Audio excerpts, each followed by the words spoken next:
Welcome, everybody. We're back. I'm Mark Halperin. Thank you all Nexters for convening today. Gather around. We've got a great program for you today. I'm Mark Halperin, editor-in-chief of the live interactive video platform Two-Way, and your guide through all the noise to get to the place in the clearing where we can see what's next up. Grateful to have you here. By the time we're done, you are going to be well ahead of everybody foolish enough to skip the program. Here's the plan for today. First, I'm going to give you my reported monologue on Democrats thinking they found a messenger, or at least a message. Jon Ossoff, the Democratic senator from Georgia, gave a big speech over the weekend that had a lot of Democrats and Republicans buzzing. My reported monologue on what they're saying about why what Ossoff said may well be a template for Democrats in 2026 and 2028. And then the rest of the episode, we're spending with a guy who's been very successful writing about the power players in Washington, in politics, in both parties. Peter Schweizer's here. He's the brains behind a new #1 New York Times bestseller called The Invisible Coup. We're going to dissect how foreign adversaries of the United States and China and the government of Mexico, in his reporting, do things with immigration into this country that are not necessarily, to say the least, for the good of the United States. What's happening with China in particular, as you'll hear from Peter, is quite something, as they basically take advantage of our immigration policies to create competitive asymmetrical advantages over the United States. We will dig deep with Peter on this reporting.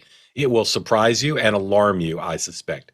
But before Peter's here, we're going to talk about what Senator Ossoff said over the weekend and why Democrats are so fired up. My reported monologue is next up. Are you being lied to? They tell you to max out your 401k and your IRA and then make you beg for permission to use your own money. It's time to get the truth and discover a better way to grow and protect your money. Bank on Yourself is the proven retirement plan alternative that banks and Wall Street desperately hope you never hear about. It gives you guaranteed, predictable growth in retirement income, even when the markets tumble. Your principal is protected, your growth is locked in, and under current tax law, your retirement income can be tax-free. You're in control with access to your money for emergencies or opportunities with no questions asked and no government penalties or restrictions. Even when you use your money, it keeps growing like you never touched it. With built-in inflation protection, your savings grow every single year, so you'll always know the guaranteed value of your retirement and have real peace of mind. You can get a free report that reveals how you can bank on yourself and enjoy tax-free retirement income, guaranteed growth, and control of your money. Just go to bankonyourself.com/mark and get your free report. Again, bankonyourself.com/mark, bankonyourself.com/mark. All right, next up, my reported monologue. Throughout my career, as I've talked to people in both parties in politics, there's an irony when it comes to the question of messaging, right? Not the policies, but the messaging, the communication, how it's talked about. Both sides say the same thing. They always say, our side, say the Republicans will say about the Democrats and vice versa, our side's not good at messaging. They are so good at messaging. Our policies are better, but they're so good at messaging. But then they also say all the time, you know, the other side's missing the opportunity. They have a winning message. If they would only stick to it, but they don't stick to the winning message, they get off on tangents.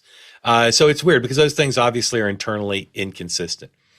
Now, the press always has a point of view about what the right message should be, and they get that from talking to consultants. So consultants will say, well, the president should be talking about the economy, but he shouldn't be saying it's too good, because if he says it's too good, people will feel that he doesn't feel their pain.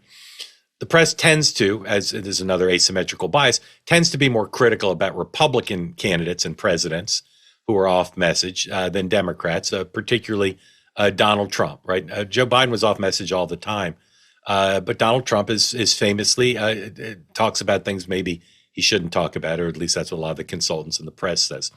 I think back to 2008 when Barack Obama ended up beating John McCain so easily, but McCain gave one speech shortly after he became the Republican nominee. He gave one speech about reform and about special interests. And the Democrats saw that speech and they said, if that's the message that John McCain has for the rest of this campaign, he's going to be very tough to beat.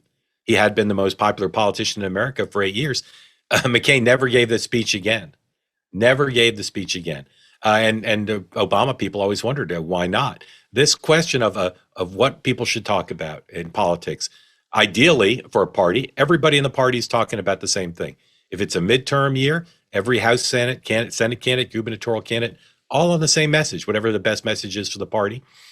If it's a presidential year, you want the top of the ticket being echoed by other people. Democrats have struggled to message in the Trump era.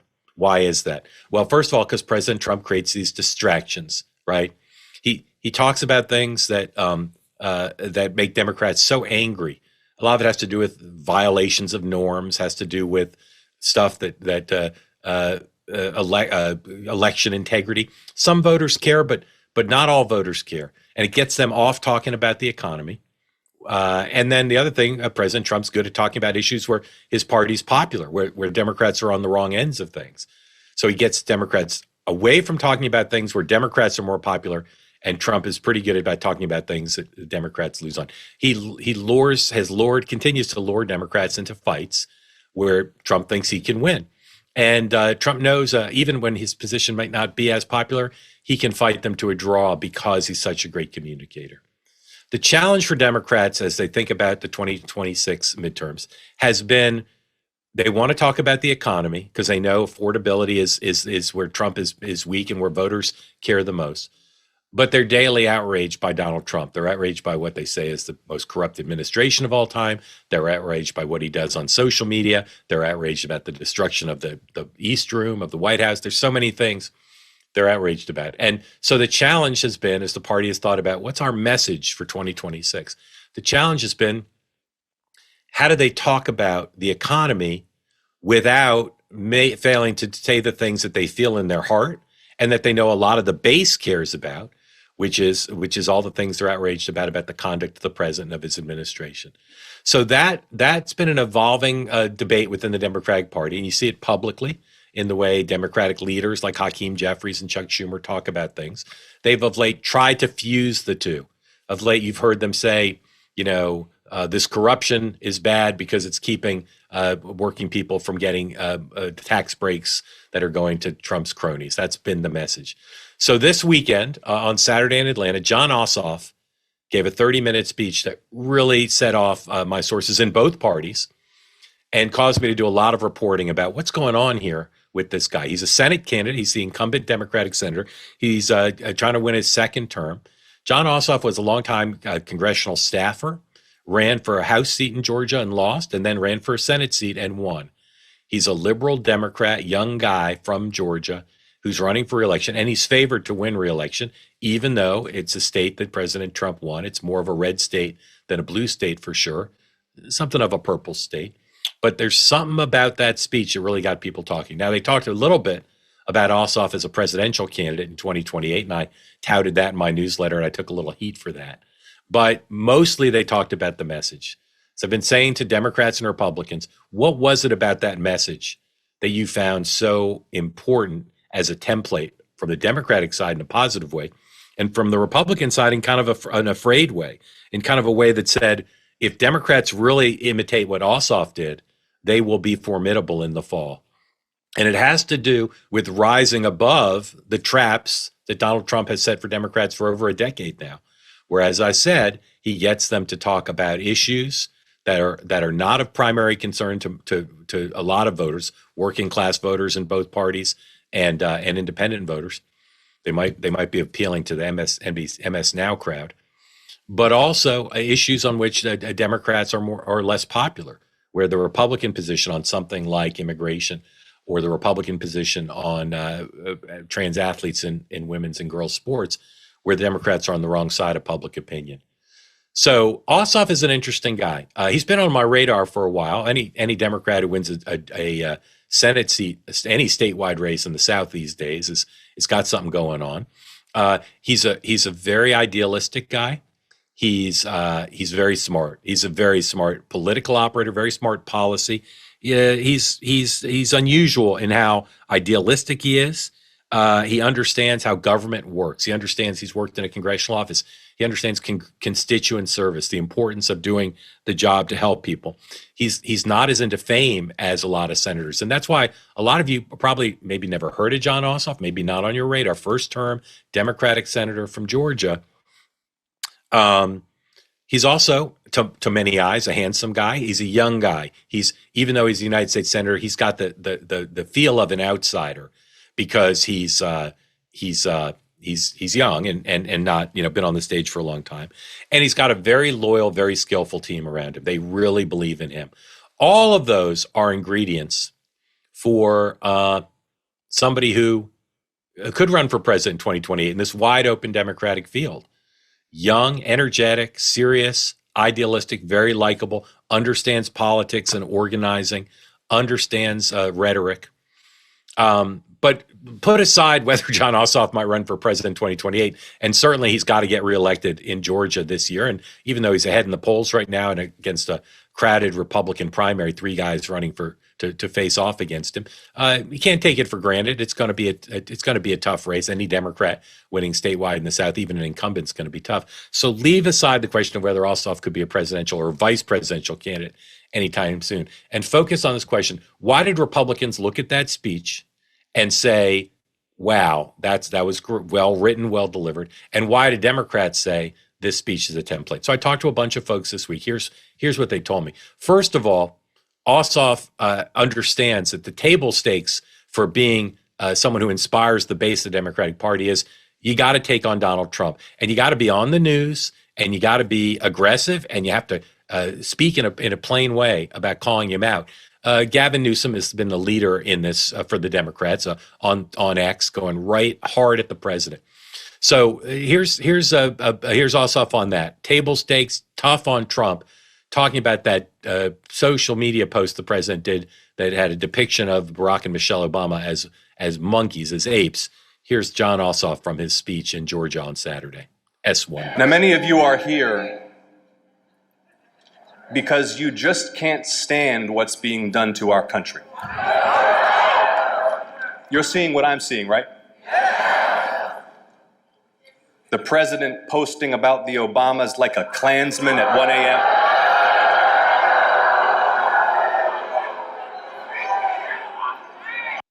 Now, that's got resonance, of course, in Georgia, talking about the president as a Klansman, but throughout the Democratic Party.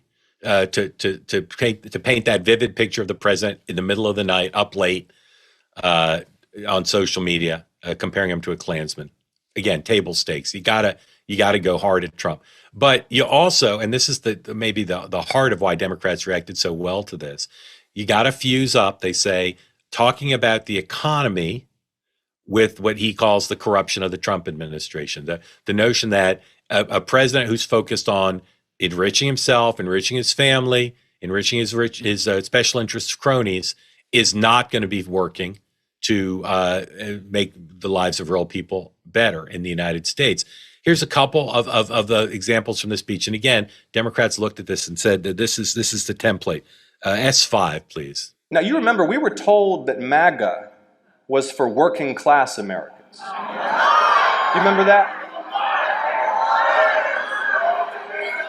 But this is a government of, by, and for the ultra-rich. It is the wealthiest cabinet ever. This is the Epstein class ruling our country.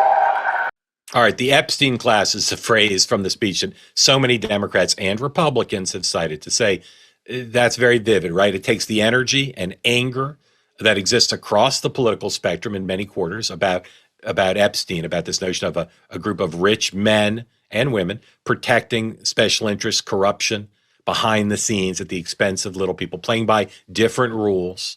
Bill Clinton used to say he was working for the people who played hard, worked by the rules, and got the shaft from the wealthy. And then this notion of special interests, powerful special interests, going straight at what has been Donald Trump's greatest strength on the national stage now for more than a decade, converting the Republican Party into the working class party. That's Ossoff's attempt to say, we're the working class party. MAGA does not stand for the working class. Here's more along the same lines from Jon Ossoff. S7, please. Now, look, defeating Donald Trump and his allies is essential, but it's only part of the job ahead. Because Donald Trump is a symptom of a deeper disease. Decades of deepening political corruption, growing inequality of power and wealth, These are the failures of an ancient and visionless political class entrenched in a system built to keep them in office forever. Ladies and gentlemen, that could be out of the mouths of Donald Trump in the main, because the long arc of the Democrats' disillusionment with the party as a working class party, the long arc of the rise of Bernie Sanders, the long arc of the rise of Donald Trump, is the decline in manufacturing, the distrust over trade deals, the belief in poll after poll of Americans saying my kids and grandkids won't have the same economic opportunity that I had, the belief that the system is rigged for the powerful and the wealthy. What Jon Ossoff is doing in this speech is trying to reclaim that, to say, don't believe that Donald Trump is the one who can do this. Don't believe the Republican Party is. Don't believe that the elites of both parties are the ones who are working on behalf of the working class. He's saying, I'm going to be a leader to do that, to actually work on behalf of the working class. Incredibly powerful. Now, here's another thing Ossoff did that Democrats I talked to found so encouraging. It's been easy for Democrats. You see this with Senator Schumer. You see this with Hillary Clinton at times when she was running. It's easy for Democrats to be so angry about Donald Trump, so angry about his success, that they sound like pessimists. They sound down. They sound pessimistic about the future of America. We all know, anyone who studies politics or works in politics, people want optimism. They want someone who can lead them to a better place. So here's Jon Ossoff, same speech in which he's being very dark about Donald Trump and about the past. Here's Jon Ossoff being optimistic about the future. This is S8. Atlanta, there's a wave building. And come November, the people who have been looting this country and desecrating our values are going to feel it. And here's the thing, Atlanta. Here's the thing, Atlanta. They know it. And they fear it. And that's why their abuses are becoming more reckless and desperate. But as long as we don't give in to doubt or despair or division, our victories will be so decisive that no half-baked plot hatched in the White House will foil the will of the people, Atlanta. The power of the presidency is nothing compared to the power of the American people. You don't hear a lot of Washington speak there. He's not talking about passing a bill out of a subcommittee. He's saying the people will rise up, that the people will be unstoppable if they rise up in opposition to what he's criticizing. That optimism, that confidence, that youthful energy is something a lot of Democrats say they absolutely need. And that even if Jon Ossoff is not on the national ticket in 2028, even if Jon Ossoff loses his race this year, it's vital that the Democrats all talk in an optimistic way, because people want optimism. Lastly, from the speech, I want to highlight for you, this is a tactical thing, but it goes to the vital problem the Democrats have. They lost to Donald Trump in 2016 and 2024 rather, certainly in 2024, in part because they were better organizers. The Republicans knew how to turn out voters. And Ossoff, again, he's a senator, but he's got the spirit and the mentality of an organizer. To win in Georgia as a Democrat, you need to turn out folks. You need to turn out liberals, white liberals. You need to turn out Democrats, Hispanic voters. Listen to Jon Ossoff organizing for himself at his rally, telling everybody, take out your phone and sign up. This is S6, please. If you're looking for something to do, this is something we can do right now. I want you to take out your phones. You got them? Hold them up. Let me see them. All right. You are going to text JOIN to 51015. Everybody watching online, it's 51015. Text JOIN. Done. All right, you got it? Hold that phone up when you're done. There you go. Atlanta, say vote. Say vote. Now, look, I'm not saying Jon Ossoff is going to win his race. I'm not saying he's ever going to run for president, let alone in 2028. What I'm saying is my reporting demonstrated that this speech quite struck a chord. If you're interested in politics, go watch the whole thing. It's on YouTube. But the excerpts I played showed you what they want now is they want someone who will take it to Trump, who will be optimistic, who will fuse the notion of holding Trump accountable for what they say is favoring of special interests and how that connects to the real economy for working people, and will organize to try to win these elections. Jon Ossoff, in that 1 30-minute speech, inspire Democrats from around the country to say, there is a winning message. We do not have to run in 2026 in fear. And as I said, I heard from more than a few Republicans as well, and I called folks about it. In addition, they see a template there. They worry that if Democrats stick with this message with discipline, it could be tough for them in the midterms. Ossoff is a very skilled candidate, so not everybody can do what he did there in that speech. But that message, I guarantee you're going to hear more Democrats talk about the Epstein class. You're going to hear more Democrats pivot from criticizing Trump for process things and for violations of norms and for some of the business deals. Pivot from that to connecting it up to the economy and saying the reason the economy is not working for the working class is because of these special interest things that they're saying the president does. This is a big moment for the Democratic Party because they think they finally found a winning message from a messenger who inspired them. All right, I'd love to know what you think about that. Let me get an email from you. Tell me what you think. I'd love to hear from you. Send me an email. Next up, halperin@gmail.com. Tell me if you think Jon Ossoff is onto something and my Democratic sources are onto something too. Love to hear from you. Again, next up, halperin@gmail.com. 2 quick housekeeping notices always to keep you ahead of the curve to know what's next up. If you're watching on our YouTube channel, you're potentially missing the full experience if you don't go in there to subscribe. Make sure you get every bit of content we post on YouTube by subscribing to the YouTube channel. Go to youtube.com/nextuphalperin. Hit the subscribe button right now. Go do it immediately if you're watching on YouTube. Just go ahead and subscribe and like it. And you'll see all our content there, the clips, the full shows, and bonus content. And those of you who listen to the show because you're on the move and don't want to see what I look like every episode, you listen on a podcast, make sure you subscribe there, whether that's on any of your podcast platforms, Apple, Spotify. Next up with Mark Halperin, wherever you get your podcasts. And do me a favor, also check your settings, make sure downloads are turned on there so you get every episode automatically. Do that now. And then whether it's YouTube or the podcast, tell all your friends.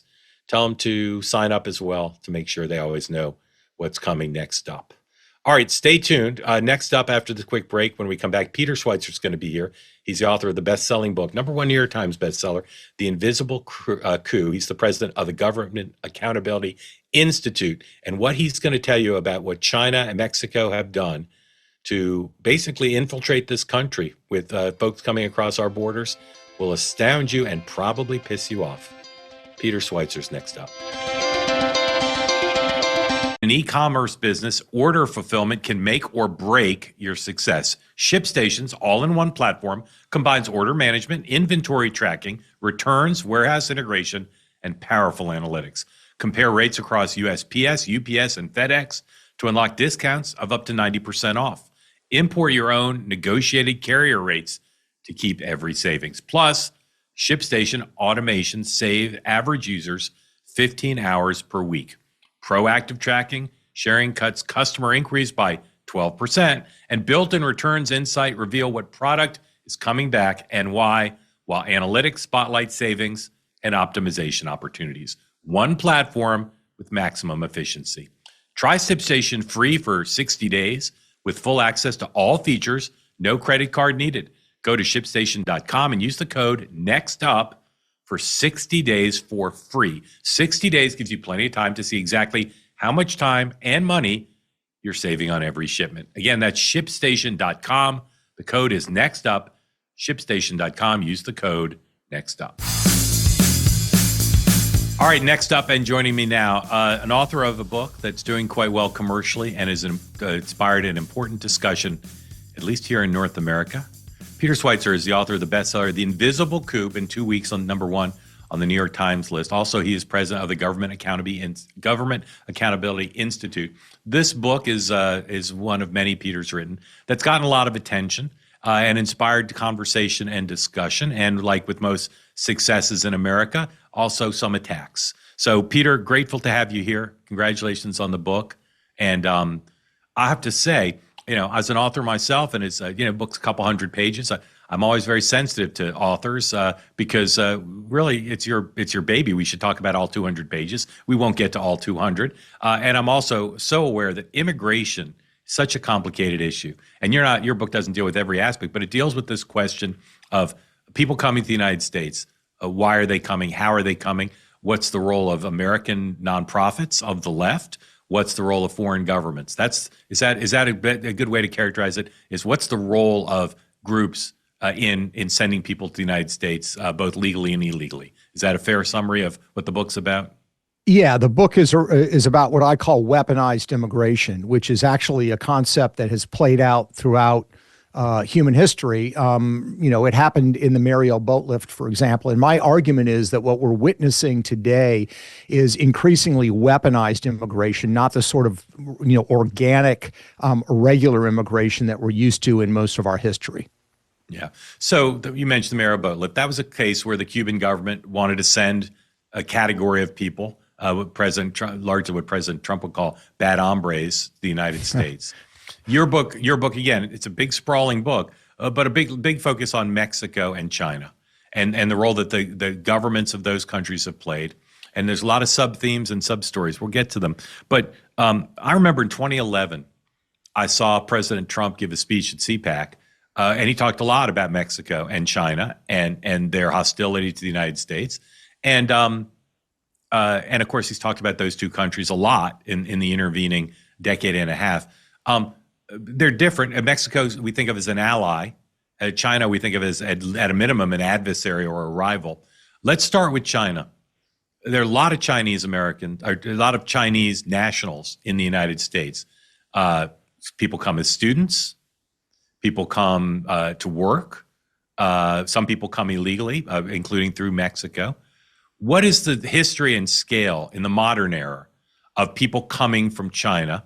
Leave aside, we'll get to the question of what role the government's playing, but what's the history of the scale of that? Say in the last, since 1990s, are we talking about millions of people? How many people have come from China to the United States? Well, I tell you, the biggest concern I raise in the book involves China's industrial scale exploitation of birthright citizenship. The Supreme Court is obviously going to be handling this case. But when we think of birthright citizenship in the United States, we think of somebody who maybe comes here illegally, they make a life, they have children here, those children are granted citizenship. China has a vast industry called birth tourism. There are literally thousands of companies in China whereby members of the Chinese elite will hire these firms. Pregnant mother will come to the United States, give birth to the child. The mother and child will then return to China, where the child will be raised in that CCP system. But they're granted U.S. citizenship simply by the virtue of them being born here. The problem here, Mark, is that our federal government has zero idea how many citizenships are being granted through birthright citizenship because they don't track it. They'll tell you, we don't track it. When you get a birth certificate in the United States, it's issued by a local government. They don't write down the nationality of the parents. So we have no clue how much of this is happening. The Chinese government, beginning in 2011, started actually encouraging people to do this. They ran large articles in the People's Daily, the major mouthpiece of the Chinese Communist Party, encouraging members of the elite to do this. And of course, it begs the question, why would a government want members of its elite to get citizenship for their children in a rival country? And we'll leave that aside for a minute. So they started encouraging this, and they allow this vast industry of birth tourism to thrive in China. So what are we talking about in terms of numbers? According to the Chinese authorities, the numbers are eye-popping. The Chinese government, private research firms believe that for every single year, going back 13 years, roughly 100,000 Chinese babies are born in the United States. So again, these are people that are born here, but they're raised in the Chinese Communist Party system. But when they turn 18, they're U.S. citizens. So they have the right to vote. They have the right to donate to political campaigns, to apply for government jobs. So this is a massive problem and is an example of this weaponized immigration. So my concern about Chinese immigration, certainly we could have a discussion about the broader issue. My concern is about this weaponized immigration because we literally have 1 million American citizens, according to Chinese numbers, American citizens that live in China right now that are going to be able to vote and engage in all kinds of other behaviors. And they literally have no connection to our country whatsoever, other than that they were born here over the course of a couple of days when their parents were here. Yeah. So I want to step back on a bunch and follow up on a bunch of stuff you laid out really well. Again, the book's called Invisible Coup, and it involves a broad look at some themes, but there's specific examples. And Peter has just laid out one of them. If you are born in the United States, regardless of the immigration status of your parents, are American citizen. That's been in the Constitution. President Trump's challenging it. As Peter said, the courts will decide it. But for now, unless the court rules against for the president, for now, you come from any country in the world, regardless of whether you're on a visa, whether you're going to Disney World, whatever it is. If you give birth here and that baby's born here, you're a citizen. Now you're saying, what year did you say the numbers start in? The number started about 13 years ago was when this thrust began. So every year for 13 years, 100,000 of these cases occur where Chinese citizens come here, and you're saying I think what you're saying is the large majority of those are on purpose. It's not by accident that the baby's born early, because most people would not purposely want to have their baby born in another country unless they had a purpose to do it. You're saying there's over 1 million babies who were born in the United States to Chinese nationals who then go back to China and are American and have American citizenship, correct? Yeah, that's right. And if you look at the websites of the companies that do this, these birth tourism companies in China, they list their clientele. And the clientele is military officers, intelligence officers, senior ranking officials in the CCP. A former foreign minister from China has done this. So this is, I'm sure there are maybe political dissidents or people that are looking for a escape hatch that might be doing this. Yeah. But from the industry-wide perspective, these are people that are sort of at the heartbeat of the CCP elite. Right. And again, when they're 18, they're going to be granted all of these rights as U.S. citizens, and we have no clue at the size and shape of this wave that's going to start hitting us, roughly in 2030. Right. Again, folks, I'm so respectful of the scholarship. There's footnotes in the book, and Peter's a very careful grabber of facts.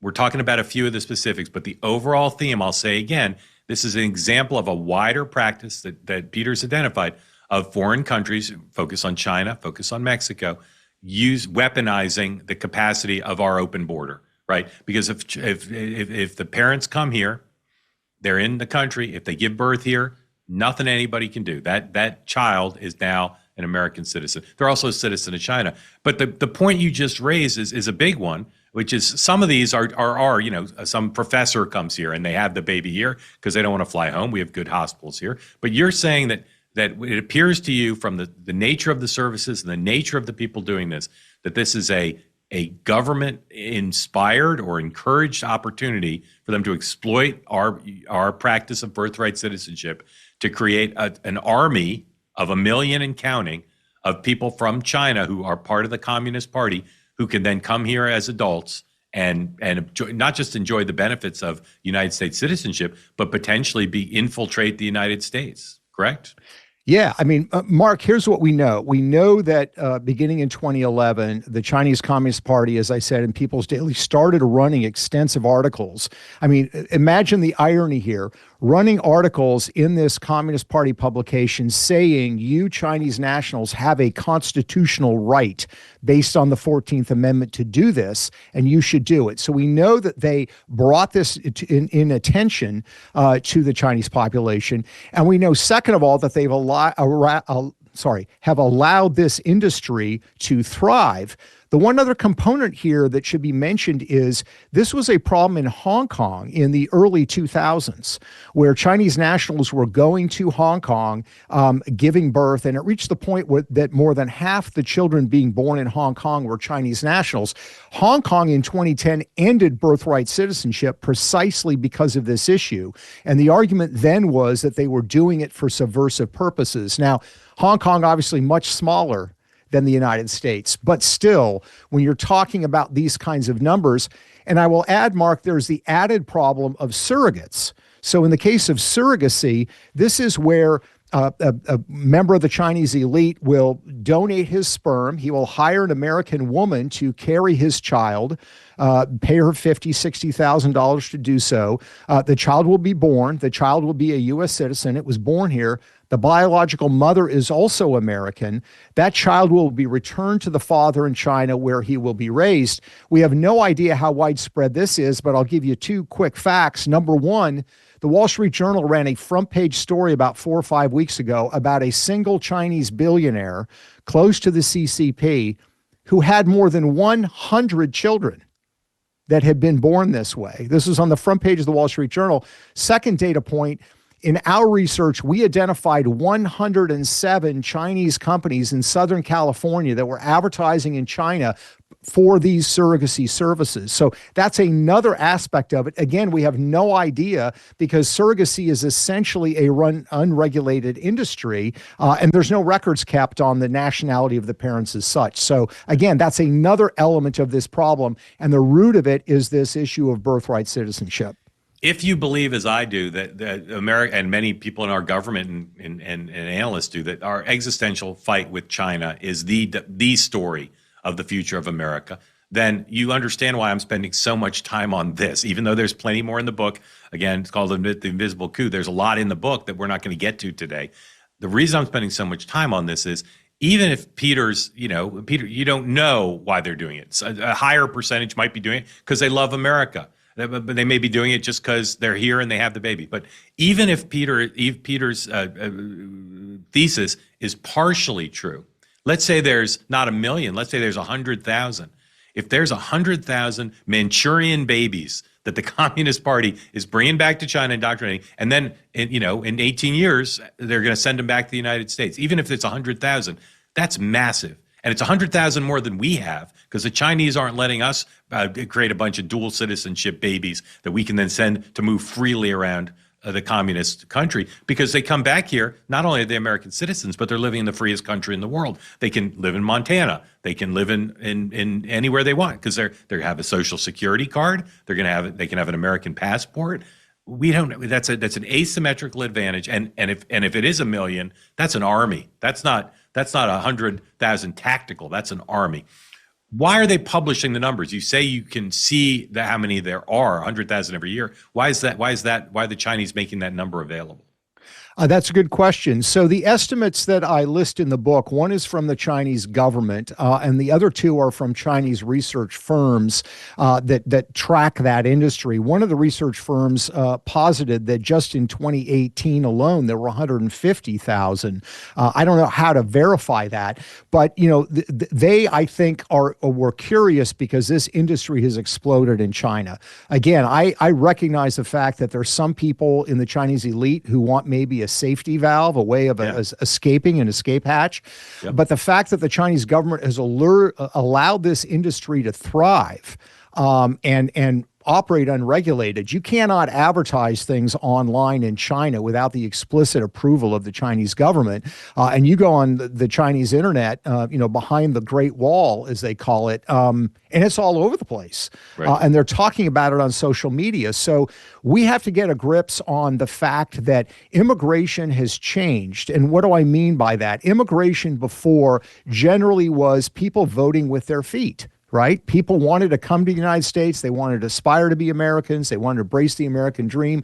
Today, we live in an era where it's more complicated. You have state governments and actors that are seeing it as a tool of subversion. And that's not me saying that. That's what they are describing as their activities. And as it relates to China, that's a particular concern because it even has national security implications. You've got this whole issue now where literally in the United States right now, we are training thousands of Chinese pilots that are coming here on student visas, the best of which are going to be recruited and joining the People's Liberation Army Air Force that will be squaring off against our pilots. That is an example of this weaponization of immigration that I'm talking about. Yeah. The pilots was the other part of the book about China I did want to get to, because like the anchor baby example, we're fools. Our public policy and the practice, we're fools. We're allowing them to build this potential army of Chinese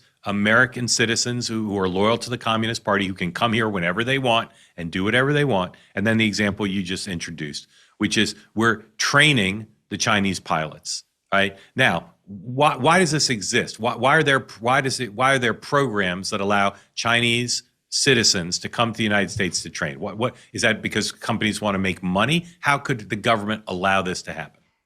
It's a great question, Mark. So we all remember the horrific days of 9/11 and the terrorists that went to flight schools and said, we don't want to learn how to land. We only want to learn how to fly.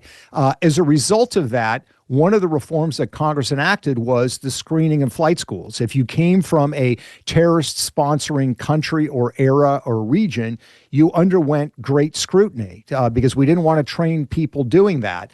That certainly did not apply to China. Back in 2002, I think the sense of competition between the United States and China was not as great, but that has changed. So what's happened here is you have flight schools that are looking for students.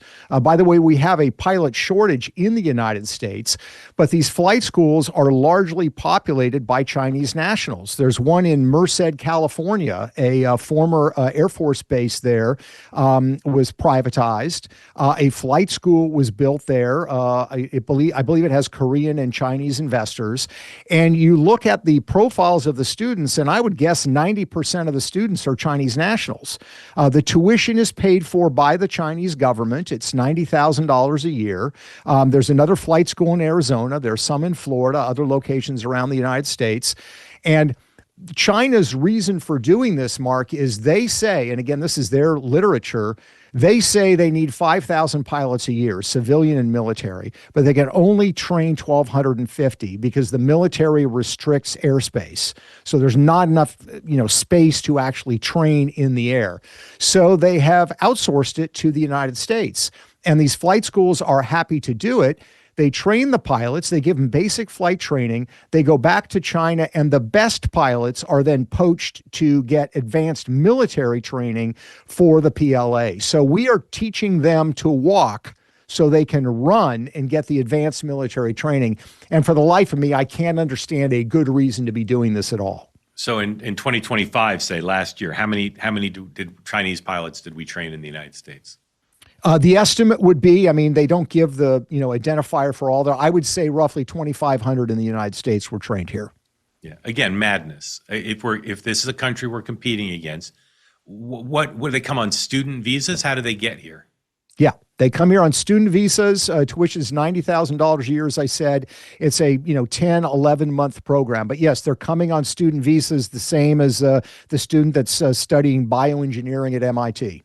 Yeah. And again, as I read the book, I had the same thought Peter raised, which is after 9/11, after we trained the people who committed acts of terror against the United States, we trained them to fly. We're screening people more, but we're letting our biggest adversary, with whom we're in an existential struggle, we're letting them send people here to learn how to fly planes that someday could be used in a battle against the United States. It's totally nuts. Tell me how you did your China research. Did you use like AI to translate things? Did you hire a translator? Do you read Mandarin? How'd you do that? We have a gentleman on staff who's fluent in Mandarin. And yeah, we spend a lot of time on Chinese. These are public sources, by the way. We never use anonymous sources. These are public sources, government documents, research reports from institutions, et cetera.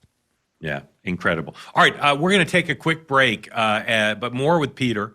Again, the book is The Invisible Coup. We're going to talk about the process of writing a book like this, as well as same thing we just talked about China here. We're going to talk about Mexico and how Mexico is engaged. Peter's thesis in an invisible coup to use immigration in a very specific and purposeful way.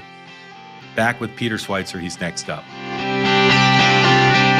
Small businesses, they're the backbone of the American economy, but getting funding from traditional banks can be an uphill battle. Of the 36 million small businesses in the United States, over 70% report needing additional capital every year. While revenue is at an all-time high, big banks are tightening standards and approving fewer loans than ever before, leaving owners stuck with mountains of paperwork. But if you want bank rates without the bank delays, check out cardiff.co/mark for up to $500,000 in same-day funding. Cardiff is the largest privately held small business lender in the U.S., having funded over $12 billion since 2004. Their application takes less than 5 minutes. No impact on personal credit, and approvals happen in minutes with same-day funding. Banks try to lock out small businesses. Cardiff has the key. Big banks may not want to approve your business loans, but Cardiff does. If you've been in business for at least a year and you're pulling in $20,000 a month in revenue, apply now for up to $500,000 in same-day business funding at cardiff.co/mark. Again, cardiff.co/mark. Real growth, fast funding. Cardiff, borrow better. All right, next up, back with Peter Schweizer, more from the author of the best-selling The Invisible Coup.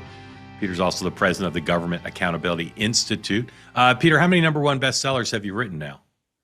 5 in a row. Five in a row. The pressure is on, and I wish I could say that this is all intricately planned. It's not. I mean, as you know, a lot of it has to do with the news cycle. What's going on in the news is what you're writing even relevant. And in the case of this book, I didn't know if it was going to get attention or not. I think what happened in Minneapolis and the ongoing discussion about immigration certainly helped. But that's always the challenge in these cases. So I feel very fortunate. The last 5 have done very well.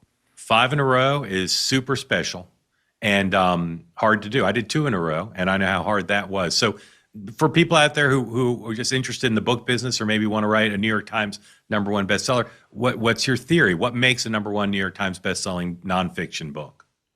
Well, I think the challenge is, Mark, that a lot of people that write books, it's kind of an extension of their career. So maybe, they're scholars, maybe they're media figures, maybe they have a podcast or a TV or a radio show, and they write a book that's an extension. And I think it's hard in those cases to really capture the imagination because there's so much free content out there. I really feel like the threshold with books has become so high because you're essentially telling people, yeah, there's all this information out there for free, but I'm asking you to plunk down $20-25 to read the information in this book. So what I really try to focus on is finding information and research that people are not aware of. And the good news for me is I hate writing, but I love research. So I spend probably, I have a 2-year cycle when I do a book. I would say probably 80% of that time is focused on the research process. I have a team of researchers, as I said, people fluent in different languages, including Mandarin. And we spend a lot of time digging through public source information and then using that to try to uncover what's going on and think about things in a way that people don't ordinarily think about them. And that's always the challenge. I wish there was a methodology I could share. I really can't because you don't really know it until you're in the middle of the book where the story is. And I imagine that's probably similar to your experience in your books as well. It's the information leads you to where you're going. Yeah. I forget whose quote it is, but some famous writer said, I hate writing. I love having written. Very good to get it done. The New York Times, they have like a monopoly practically. People sometimes talk about the Amazon number, but most authors like you, like in your cover of your books and in your publicity material, number one New York Times bestselling author. Why should the New York Times have a monopoly on sanctifying book success? It's a good question. I think it's really tradition. That's the main thing. They've been the longest list for a time. The Wall Street Journal has a list. Publishers Weekly has a list. USA Today. Yeah, but nobody cares Amazon. about any of the others. You go into a Barnes and Noble. You go into a Barnes and Noble or an independent bookstore. They'll say number one New York. Here's the list of the New York Times bestsellers. I just think you're right. It's tradition, but it's just weird that they've maintained that monopoly. It's a monopoly. No one cares. No one would ever put on their book number one Wall Street Journal, unless they weren't number one New York Times. If they're number one New York Times, it's all that matters. And it's like saying I went to Stanford. It's like a thing. Oh, you're a number one New York Times best-selling author. It's just strange to me that they still and somebody like you who writes from a conservative perspective with conservative affiliations, imagine it's a little dissonant, right? To say, well, I'm a New York Times best-selling author. Yeah, that's always the joke, right? People on my side hate the New York Times until the New York Times agrees with you or praises something you've done. What's interesting about the New York Times list, of course, is they use this sort of secret formula that nobody quite understands. So it's based on sales, but it's also based on reorders from book publishers. It weighs independent bookstores. So nobody knows the secret sauce of how it's done. Exactly. And I will say there's been a lot of criticism of the New York Times cooking the books, as it were, against conservative authors. Honestly, that's never happened to me. I've always been very, very fortunate in that regard. Yeah. But it continues to be the industry standard for good or bad. Yeah. We'll get back to talking about the book in a second, but just a couple things on the Times list. Because again, it's just if you're an author or you're interested in publishing, it's so fascinating that they have this monopoly. They aren't transparent about how it works. And in part, I think that's a good thing, because if they were more transparent, people could try to figure out how to game it. And there are services you can hire. I know you haven't needed to do this. I haven't either. But people do it where you say, okay, I'm going to hire someone to go into every independent bookstore or a lot of independent bookstores and pay them to go buy copies there, because that jimmies the list. The other thing you can do to get on the list is bulk purchases, right? You can go out and say, I'm going to have the Republican National Committee buy 200,000 copies. If you do that, the Times will put in the list a dagger symbol next to your title, and the dagger signifies that bulk purchases have helped raise your number. Sometimes they're two daggers. And one of my books, I think it was my second #1 New York Times bestseller, #1 for some number of weeks, I think 5 weeks. And then on the 6 weeks, we were #2. And #1 was Mitt Romney. But Mitt Romney had double daggers next to his title. And I just thought some Bain Capital billionaire bought his way ahead of my book. But you've got no daggers. There's no bulk purchases. It's all real people buying it. So again, I congratulate you. Thank you. Okay, Very let's kind. talk about Mexico. And this is another thing. I'm telling folks how you get a bestseller. This has always been my philosophy. It's the advice I give to all my friends who are writing nonfiction books. You want people talking about it in the real world. You don't want, because we're not in a day now where you can't, even getting on 60 Minutes or Oprah book selection, it just doesn't sell books the way it used to. And as you said, there's so much content on there. What drives book sales for nonfiction books is people talking about it in news, right? Yeah. I tell people who write political books, you want 2 front-page New York Times stories, back to the New York Times, people talking about the book. So you've written about Mexico. The Mexico stories got thematically the same as the China story, a government trying to serve its own purposes by sending people to the United States. Mexico's different. How many consulates does Mexico have in the United States? Yeah, they have 53. And anybody else have that number? No, the UK has 6 and China has 7. Mexico has 4 consulates just in Arizona, so they have almost as many in Arizona as the UK has across the United States. Now, to be fair, there's legitimate purpose for that, at least partly, because there are a lot of Mexican nationals in the country, and they responsible for making sure in Arizona, a border state. But you've got a thesis about what Mexico's doing, and I will say again, with respect. This is one where some people have expressed skepticism, and as I read the book, skepticism too, about whether your theory goes beyond the facts. Okay, and the Mexican government, you told me before we started, I didn't know, I should have. The Mexican government has read the book and noticed the book, and now they're responding. So talk about, and again, we'll talk more broadly about what you say about Mexico in the book, but what did you write in the book that the Mexican government is now responding to, and what's your point and what's their counterpoint? Yeah, so it really begins with looking at the Mexican government itself. And we in the United States have this view, I think unfair, that basically the Mexican government is corrupt and hapless. They're really not capable of any kind of strategic thinking or advancing their own interests. And it also begins with looking at what the Mexican elite consistently says about mass migration to the United States. And I'm just going to, Mark, give a couple of quotes because I want to emphasize this is not me saying this. This is the Mexican government, and I could read dozens of these quotes. The first one is from a December 2024 report written by Gabriela Rodriguez, a top advisor to Scheinbaum. She said, quote, "We already know that the Mexican population in the United States reaches 39.9 million. We Mexicans are reclaiming our territory." And I'll read one other one. This is from a Mexican senator, Felix Salgado.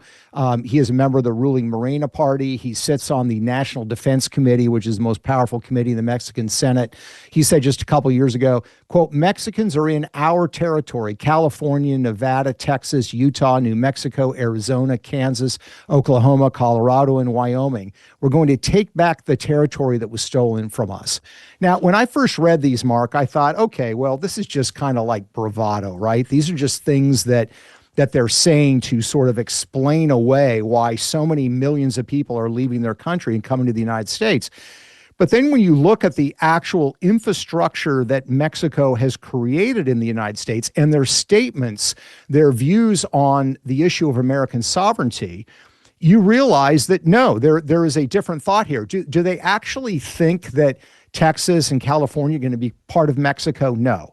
But what I think they believe, and I think the evidence shows, is they are trying to exert sovereignty in our country. So now, what do I mean by that? Mexico has created, and when I briefed members of Congress and people in the White House about this, they were stunned. Nobody knew this.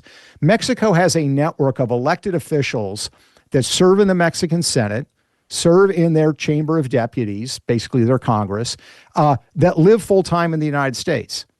And their job as congressmen and senators is to represent Mexicans living within the United States.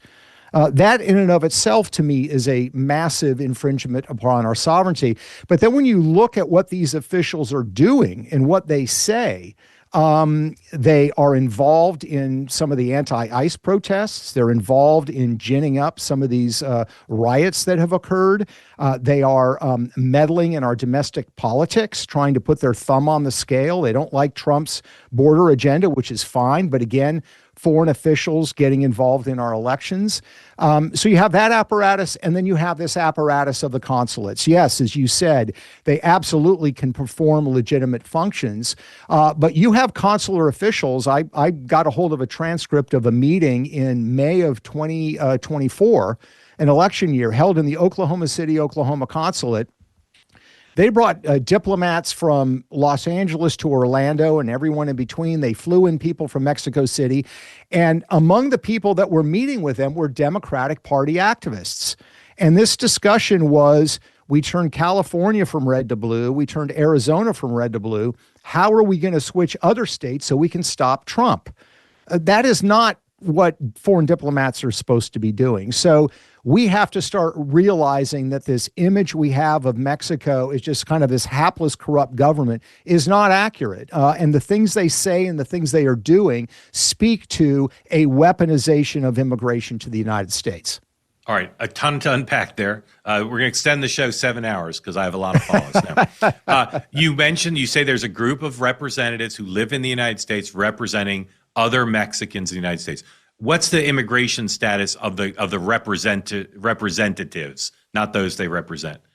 Great question. I'm sorry. Anybody of Mexican heritage, you can be in our country illegally, legally, you can be a U.S. citizen. You register with the Mexican consulate and you vote. You can also vote, of course, in the presidential election that occurs in Mexico. So the status does not matter. These elections are held regularly. But as a matter of fact, how many are there and how are they living in the United States? Are they on visas? Are we talking about 20 people, 400 people? The representatives. I'm sorry. Yeah, the representatives. Yeah, so the representatives, some are here because of DACA. They came into the country illegally, and they're here because of DACA. Some are U.S. citizens. Some have permanent resident status. And how many are we talking? How many people are we talking? The representatives. There's at least it's unclear because they don't identify them as such in the parliamentary records of Mexico. We've identified at least a dozen that live in the United States. I imagine there are more. And how do they interact with their constituents? They do it on social media. They do it through the government apparatus in Mexico. There is also something that the Mexican government has created called Migrant TV, Migrante TV, which was soft launched in 2024 and officially launched in 2025. Again, this is a Mexican government project. This is designed to specifically beam and stream information to migrants in the United States of a political nature. So these representatives will appear there. They provide political coverage. I'll put that in air quotes of political races. They were highly pro Kamala Harris, as you can imagine, anti Donald Trump. And since 2025, the coverage of this government media outlet for migrants has been highly negative on ICE, calling them brown shirts and things like that. Where's that distributed? Is that like BritBox? You got to pay $12 a month? How do you get that? No BritBox. You can stream it. You can go on YouTube. You can go on Twitter X. You can go anywhere and get it. And do they have live programming, or like how much? They have live programming, and then they replay it. One of the things they like to do is replay regularly the migrant hymn. This is a song that President Sheinbaum had commissioned. I quote the lyrics in the book, but the lyrics are, there are no borders. And when you are in the United States, be a proud Mexican and act like a proud Mexican. Yeah. And the point I just want to make here that's important is there are many Mexican Americans that want to become American and they want to embrace the American dream. The Mexican government actively fights against that. I mean, they run a campaign to say, if you Americanize, you are a traitor to Mexico. And the officials that say that this is Scheinbaum's position as well. So there is a resistance to wanting Mexicans in the United States to assimilate and become American. Right. So I want to go back to what I raised earlier and talk about it more. This question of the Mexican government responding to your book, because every author's dream to have, some real life activity. It should be every author's dream. Nonfiction. So what is the Mexican government saying about your book?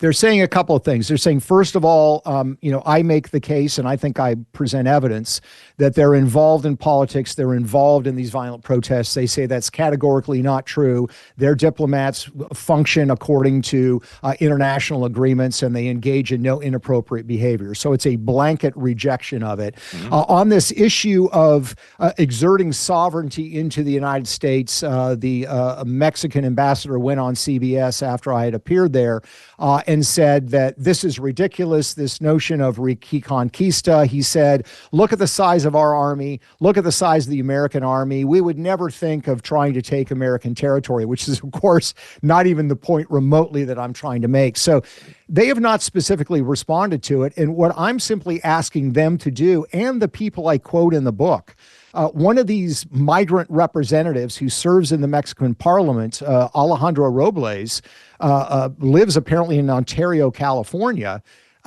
He went around in 2025 quite vocally, and I quote him extensively on podcasts, on meetings that he had with Morena Party officials, saying that he was, quote, organizing the militancy in the United States against Donald Trump.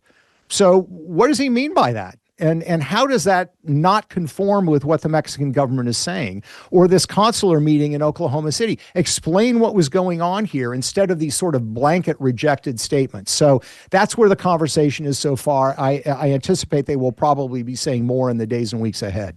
You know what I want to do, and I'm talking to the audience, and I'm talking to you, but I'm also talking to my producer colleagues. I'd love to book you and the ambassador to come on this show or come on two-way and have some of this out. Can we do that? I would love it. That would be great. Right. I might need your help in booking the ambassador, but let's try to do that, everybody. Lovely dedication in the book to your mom, who passed away, as you said, during the process. Talk about your parents and their immigrant story. Yeah, I mean, I'm a big believer in immigration because I'm a product of it. My mother grew up on a farm in Sweden.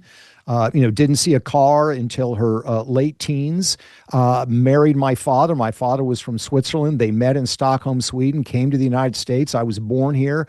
And I dedicated the book to her because of the encouragement and love she gave me over the years. But she also, in my mind, epitomized what I hope we all want the immigration story to be, which is you come to the United States, you embrace America, and you love this country. Doesn't mean you have to have a certain set of politics, but your design and your goal is for America to thrive and be successful, and your allegiance is to this country. How did they come here? They student visas, or how did they come here? So they came here. My father trained as an engineer at the Stockholm Technical Institute. He got a job in Springfield, Vermont, working for a small company. He then got a job opportunity to work for Boeing. So I was raised in Seattle, Washington, and they became citizens in 1977. That's 15 years after they came here. So an amazing story, and I owe them a huge debt. Did they ever fly Chinese warplanes, your parents? Probably not. And they didn't train any Swedish pilots either. Yeah.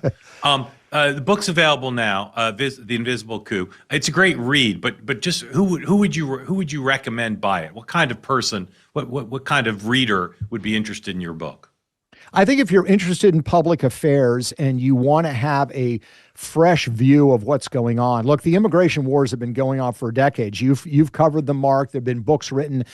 I would argue this is a very, very different book because it's saying the way you think about immigration as it relates to wages, jobs, culture, is not really what this book is about. It is about something different. So if you're concerned about the security of our country, you're concerned about the issue of immigration, and you want to view it in a way that is completely different, that is the audience that I think would like this book.